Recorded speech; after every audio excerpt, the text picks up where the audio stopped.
Hi mga besh! Good morning! So for today's video mga besh, tara samahan nyo magluto ng makloba.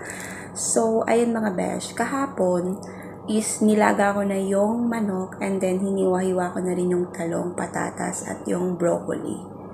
Tapos yan, ipiprito ko na lang siya ngayon and then mamayang 11, iprepare ko na siya, lulutuin ko na siya with rice. So, eto nga pala siya mga besh. So, ayan yung ating chicken mga besh na nilaga. Prepituin natin yan. Tapos, ito yung talong at yung ating tawag dito. Ayan, patatas. Ayan yung so, habang hinihintay natin uminit ang ating mantika mga besh, mag-aalmusal muna tayo. My favorite biscuit mga besh. Charbulo yun. So, eto na mga besh, yung ating mantikang iniinit. So, initin lang natin. So, tara mga besh, let's eat. So, kumain muna tayo mga besh habang hindi pa mainit ang mantika. Sa abroad mga besh, ganito ang buhay. Kung pwede mo pagsabay-sabayin mo, charot. Pwede pagsabay-sabayin yung trabaho mga besh. Ang hindi lang pwede pagsabay-sabay yung relasyon nyo. Kidding aside, kumain tayo.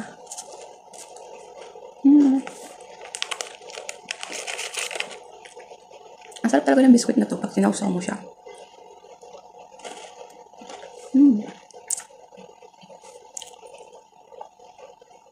Kaya ako sinasabay yung pagluluto ko mga besh kasi kailangan, bago ako maglinis ng sala ng mga kwarto, kailangan tapos na ako maglinis ng kusina. So yun, ayun yung reason ko bakit kailangan kong sabay yung pagluluto.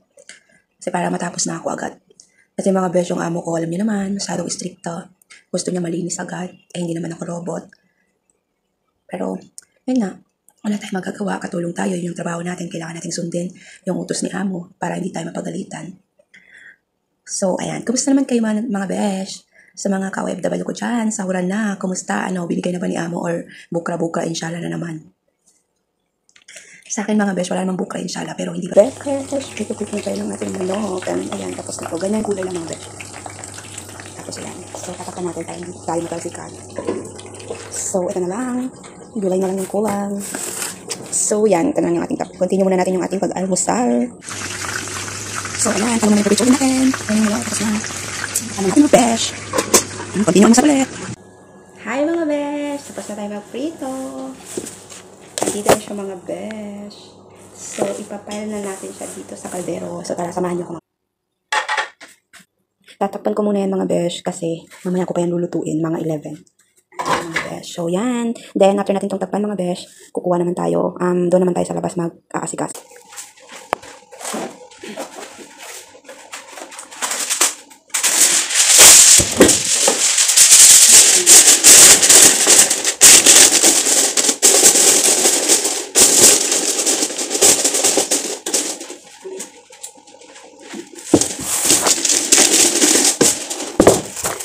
So, yan muna mga besh. Tara, sa labas naman tayo. Kumaya na naman natin ito i-continue. So, hi mga besh. Tapos na tayo maglinis. Tapos na tayo magluto sa loob mga besh. Mag-prepare ng para sa lunch namin later mga besh. So, dito naman tayo sa labas.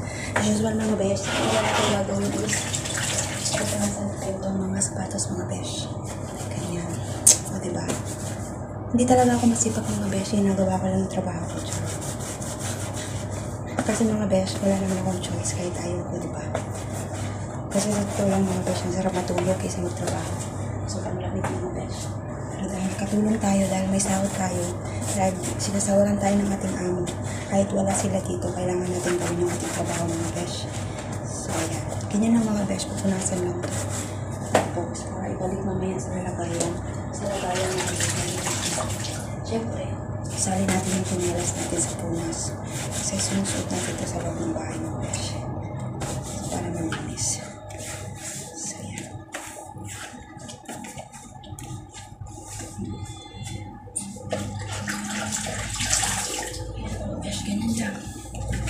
Tapos after natin itong punasan, syempre, palitan natin ng tubig yung ating pangit. Tapos after ng mga besh, pupunas din tayo dito sa labas and then after natin dito naman tayo sa kusina. Linisin natin yung mga tubig. Sabi dito tayo na labas.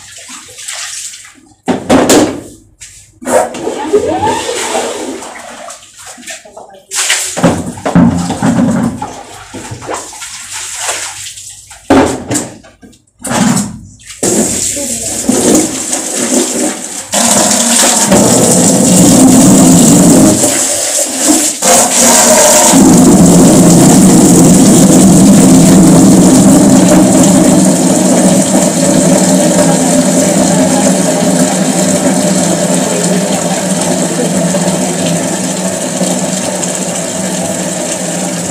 yun mga besh, hindi ko na kayo isasama talaga ang ganda yung mga besh kasi lagi nyo naman ito nakikita nakasawa na kayo kasi ako nagsasawa na sa totoo lang pero wala akong choice mga besh kaya ang kong gawin kasi nakasawa ko to so and then mga besh tapos na rin pala ako maglaba at kung maglinis dito itatantay ko na lang so yun lang muna mga besh maraming salamat sa inyong panonood. God bless, ingat kayo dyan.